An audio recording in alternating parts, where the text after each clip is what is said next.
Que la gracia y la paz de nuestro Señor Jesucristo esté con todos ustedes, queridos amigos. Sí, ha habido mártires valientes, mártires grandemente devotos, pero a la vez también hubo apóstatas, llamados laxi. Eh, y eso ha ocurrido y ocurrirá siempre, ¿no? La apostasía, indudablemente, había de pasar y ha pasado, como le digo, a lo largo de los siglos. Y eso va a depender, pues, de muchas circunstancias, y especialmente en el crecimiento espiritual de la persona, ¿no? En la iglesia, pues, hay de todo. Recordemos, ni más ni menos, a los santos apóstoles. El día, en la hora santa del Señor, huyeron despavoridos, llenos de temor, de miedo, lo abandonaron. Luego recordemos también cuando se les presentó la tormenta y Jesús les dijo: ¿por qué tuvieron miedo, hombres de poca fe? También a algunos de nosotros nos debe haber pasado que nos hemos atemorizado en momentos de pruebas, en momentos difíciles, circunstancias, a veces de repente quedarnos sin trabajo, en alguna enfermedad, que uno ya piensa que puede ser un cáncer, etcétera, ¿no? Yo recuerdo acá en mi vecindad, hubo un tiempo, hace muchos años, como 10 aproximadamente, si no más, que iniciamos una lucha vecinal acerca de nuestros derechos ambientales locales, muchos locales, que nos hacían ruidos estrepitosos y fuimos atacados varios vecinos. Sin embargo, notamos a uno de ellos, nuestro abogado Tomás, ¿no?, que también fue atacado. Le pusieron una especie de una bomba en la puerta de su casa y la explosión en la madrugada se escuchó a varias cuadras, ¿no?, varias manzanas, a la redonda. Sin embargo, Tomás se mantenía firme cuando lo fuimos a visitar a esas horas, como aproximadamente 3 de la mañana. Él estaba sereno, ¿no? Su familia estaba serena, de repente con algún temor, pero mostraban una serenidad que solamente el Espíritu Santo, una fe sólida, ayuda a mantener. Entonces, sí, Tomás, un hombre, un muchacho, eh, recio en la fe, catequista, ¿no?, que nos daba un ejemplo así de mártir, ya. Entonces, eh, no basta solamente ser, pues, creyente de nombre, decir yo soy católico, ¿no? Esto eh, hay que vivirlo en la fe, en los momentos de dolor, de angustia, en las pruebas, porque muchos desisten ante una enfermedad, ante una calamidad en la vida, ¿no? Tampoco basta tener esa devoción popular de acordarnos cuando es el santo patrono, de llenar estadios para hacer todas unas fiestas patronales, juegos, bailes. No, la fe implica sostenerse y perseverar en las angustias, en el dolor. El Jueves Santo, Jesús nos va a iluminar cómo sostener esta fe, ¿no? Y luchar contra el miedo, contra el temor. Ahí en Mateo capítulo 26, versículo 41, el Señor nos va a decir: velad y orad para que no caigáis en tentación, que el espíritu está pronto, pero la carne es débil. Eh, Vamos a ver que, pues, estos mártires, junto con Santa Apolonia, eh, se van a mostrar como grandes soldados en la fe, ¿no? Y que ahora, por ejemplo, ya participan en la vida de todos los santos en el cielo con Cristo. Una parte del texto nos va a decir: los bienaventurados mártires, habidos entre nosotros, que ahora son asesores de Cristo y partícipes de su reino y de su poder de juicio, y con él pronuncian sentencia. Qué hermoso. Asesores de Cristo, ya están con Cristo Jesús, ¿no? Eso es tremendo. Recordemos lo que nos dice el Apocalipsis ahí en el capítulo 6, versículo 9. Cuando abrió el quinto sello, vi debajo del altar las almas de los degollados a causa de la palabra de Dios y del testimonio que mantuvieron, que mantuvieron, es decir, que perseveraron frente a las tormentas. frente al martirio. Este, eh, esta acta eh, es de un valor grande, excepcional, ¿no? Los hechos se desarrollan en Alejandría de Egipto, ya hacia el año 250, cuando gobernaba el emperador Decio. El relator va a ser el mismo obispo del lugar, San Dionisio, en una carta a Fabio, ¿no? Obispo que era de Antioquía. Sin más, continuamos ahora a dar lectura al acta. Les ruego también las disculpas por los errores de lectura, ya que los tiempos no nos ayudan para hacer las ediciones del caso. Vayamos allá.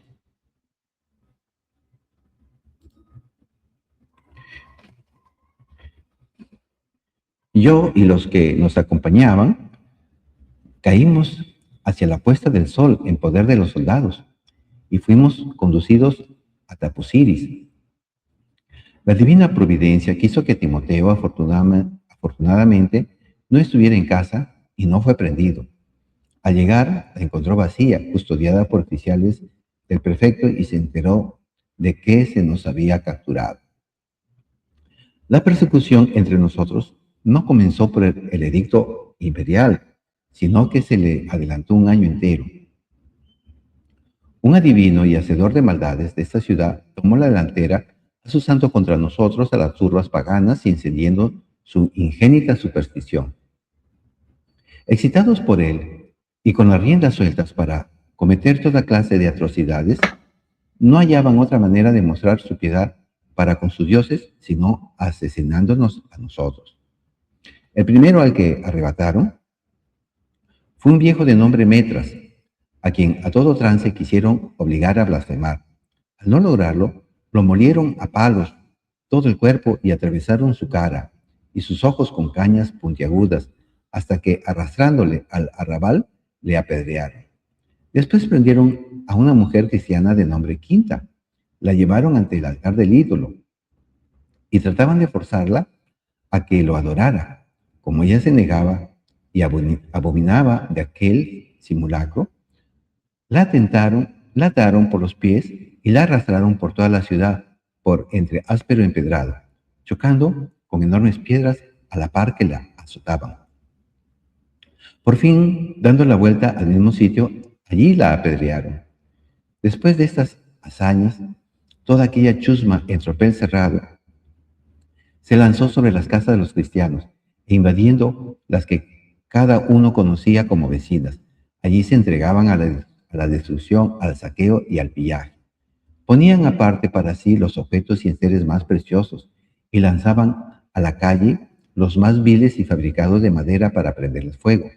Aquello ofrecía el espectáculo de una ciudad tomada al asalto por el enemigo. Los hermanos lograron escapar y retirarse a escondidas, y aceptaron con gozo la rapiña de sus bienes, de modo semejante a aquellos de los que habla la carta a los Hebreos, capítulo 10, versículo 34. Y no tengo noticias de que nadie, si no fue tal vez uno, caído en sus manos, renegara del Señor en aquella ocasión. Prendieron a la admirable Virgen, anciana ya, Apolonia, a la que le rompieron a golpes todos los dientes y le destrozaron las mejillas. Encendieron una hoguera en la entrada de la ciudad y la amenazaron con abrazarla viva si no repetía a coro con ellos las impías blasfemias lanzadas a gritos. Ella rogó humildemente que le dieran un breve espacio de tiempo. Apenas se vio suelta, saltó precipitadamente sobre el fuego y quedó totalmente arrasada. Serapión fue sorprendido en su casa, después de someterle a duros tormentos y descoyuntarle todos los miembros. Lo arrojaron de cabeza del piso superior a la calle. No había camino, ni calle, ni sendero por donde nos fuera posible dar paso, sin que se oyeran los gritos amenazadores de la muchedumbre, que quien no blasfemare sería arrastrado y quemado vivo. Este estado de violencia duró mucho tiempo hasta que, sucediendo a la revuelta, la sedición y guerra civil, aquellos desgraciados volvieron contra sí mismos la crueldad que habían usado contra nosotros. Entonces respiramos por un momento con la tregua que se impusieron a su furor contra nosotros. Súbitamente tuvimos conocimiento del cambio sufrido por aquel imperio antes benévolo a nosotros, y el pánico de las amenazas que se cernían sobre nosotros cundió por todas partes. Se promulgó el edicto, casi tan terrible como el profetizado por nuestro Señor, tal que los mismos elegidos, de ser posible, iban a sufrir escándalo. Lo cierto es que todos quedaron aterrados. De entre las gentes de más lustre, unos se presentaron inmediatamente muertos de miedo. Los que desempeñaban cargos públicos se habían arrastrados por sus mismas funciones, otros, en fin, eran forzados por sus familiares. Nominalmente llamados, se acercaban a los impuros y sacrílegos sacrificios, unos pálidos y temblando, como si no fueran a sacrificar, sino a ser ellos mismos las víctimas sacrificadas e inmoladas a los ídolos. La numerosa chusma pagana que rodeaba los altares se burlaba de ellos, pues daban muestras de ser cobardes para todo, para morir por su fe y para sacrificar contra ella. Otros, en cambio, pocos en número, corrían más decididos a los altares, protestando que ni entonces ni antes habían sido cristianos. Sobre ellos pesa la predicción bien verdadera del Señor de que difícilmente se salvarán. De los demás, unos siguieron a un grupo de estos, otros a otro, y el resto huyó. De los que fueron prendidos, unos resistieron hasta las cadenas y la cárcel, en las que se mantuvieron muchos días, pero luego, aún antes de presentarse ante el tribunal, apuraron la fe. Otros, tras soportar hasta cierta medida los tormentos, por fin también apostataron. Pero hubo hombres firmes, como bienaventuradas columnas del Señor, fortalecidos por Él y dando pruebas de una fortaleza y constancia, cual decía y convenía a la robusta fe que los animaba. Ellos se convirtieron en testigos admirables de su reino. De entre estos, el primero fue Juliano, enfermo de gota, incapaz de tenerse en pie ni de andar, que fue llevado ante el tribunal a hombres de otros 2 cristianos. Uno de estos renegó de su fe sin más tardar, pero el otro, de nombre Cronión y de sobrenombre Eunus, o inteligente, y el más viejo Juliano, confesaron al Señor. Después de haber sido paseados por toda la gran ciudad en camellos, mientras eran azotados sobre las mismas bestias, por fin rodeados por todo el pueblo, fueron quemados con cal viva. Mientras los llevaban al suplicio, un soldado, de nombre Besas, que los acompañaba, se enfrentó con la chusma, que los insultaba. Todos gritaron contra él, lo condujeron ante el tribunal y tras cubrirse de gloria en esta gran guerra por la religión, le cortaron la cabeza al valerosísimo combatiente de Dios. Otro, Livio de nación y de nombre Macario, que significa bendito, fue instado largamente por el juez para que renegara de la fe, pero al rehusarse hasta el fin, fue quemado vivo. También Epímaco y Alejandro, después de haber pasado largo tiempo en la cárcel y haber soportado infinitos tormentos de garfios y azotes, fueron enterrados en cal viva. Con ellos murieron 4 mujeres. A Anmonaria, Santa Virgen, la mandó a atormentar el juez, muy a porfía, ya que ella había declarado que no pronunciaría palabra que él le mandase. Como hizo verdadero su dicho, fue conducida al suplicio. Las demás, la muy venerable anciana Mercuria y Dionisia, murieron a filo de espada, sin pasar por los tormentos, pues los había sufrido por toda su abanderada Amonaria.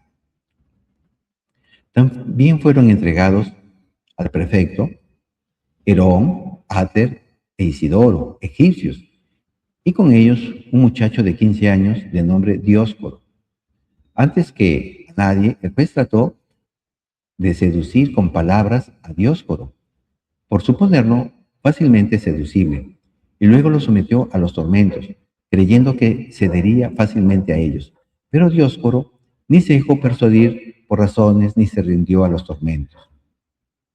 A los otros, después de desgarrarlos ferocísimamente, como se mostraron firmes en la fe, los mandó quemar vivos. A Dioscoro, en cambio, que se había públicamente cubierto de gloria y había respondido con la mayor cordura a las preguntas del interrogatorio, lo puso en libertad lleno de admiración, alegando que le daba un plazo de tiempo para cambiar su modo de pensar. Al presente, el piadosísimo Dioscoro está con nosotros, reservado para más largo combate y más alto premio.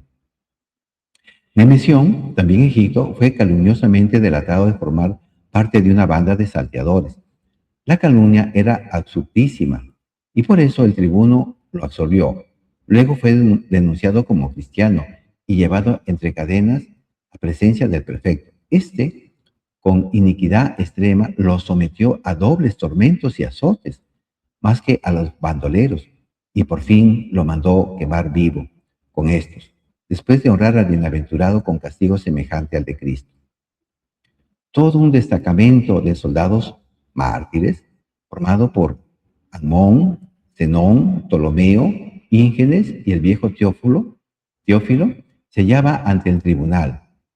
Se estaba viendo la causa de un cristiano, el cual estaba a punto de renegar de su fe.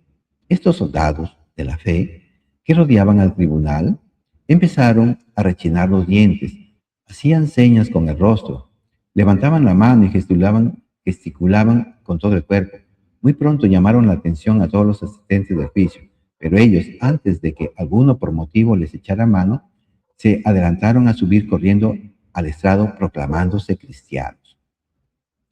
Los jueces y los asesores temblaron de miedo. Ahí se dio el caso de mostrarse los reos animosísimos para los tormentos que habían de sufrir y cobardes los jueces que habían de pronunciar sentencia. Los soldados de la fe salieron en triunfo del tribunal jubilosos por haber dado testimonio de su fe, y era así que Dios triunfaba gloriosamente en ellos. Muchísimos otros por ciudades y aldeas fueron hechos pedazos por los paganos. Haré mención de un solo caso como ejemplo. Isquirión administraba a sueldo los bienes de un magistrado que le dio orden de sacrificar. Ante la negativa del criado, el amo lo injurió. El criado persistió en su actitud y el amo se propasó en malos tratos. Como todo lo soportaba Isquirión, el amo tomó un enorme palo con el que atravesó los intestinos y las entrañas del criado, y así le quitó la vida. ¿A qué hablar de la muchedumbre de los que, errantes por montes y despoblados, perecieron de hambre y sed, de frío y enfermedades, o cayeron en poder de los salteadores, o fueron pastos de las fieras? Los sobrevivientes son testigos de la elección y victoria de los demás, como ilustración de muchos otros. Quiero referir un solo caso: Queremón, que había llegado a una edad muy provecta. Era obispo de la ciudad, llamada Nilópolis. Habiendo huido junto con su mujer a la montaña de Arabia, no volvió más, y por más indicaciones que practicaron los hermanos, no pudieron dar con ellos ni con sus cadáveres. Muchos fueron también los que en esa misma montaña de Arabia fueron hechos esclavos por los bárbaros sarracenos. Algunos de ellos, con grandes dificultades y a precio de oro, fueron rescatados. Otros todavía no. Todos estos sucesos, hermano, te he referido para que conozcas cuántas y cuán graves calamidades nos sobrevinieron, y los que más sufrieron podían contar las mayores. Los bienaventurados mártires, habidos entre nosotros, que ahora son asesores de Cristo y partícipes de su reino y de su poder de juicio, y con él pronuncian sentencia, recibieron a algunos de los hermanos caídos, culpables de haber sacrificado a los dioses. Viendo su conversión y penitencia y juzgando que podía ser aceptada por aquel que no quiere absolutamente la muerte del pecador, sino su conversión, los admitieron en su compañía, los congregaron y recomendaron y que consintieron que participaran de sus oraciones y comidas. Este, hermanos, es el hermoso testimonio que dieron estos hermanos. Sí, así es. Cayeron en crueles martirios contra cristianos, le robaron sus propiedades, pero muchos, a pesar de que hubieron también bastantes apóstatas, muchos se presentaron firmes para no abjurar de la fe, valientes, mártires, que nos muestran el camino, que son, que la sangre de estos mártires es semilla de más conversos a la fe, como va a decir Tertuliano, ¿no?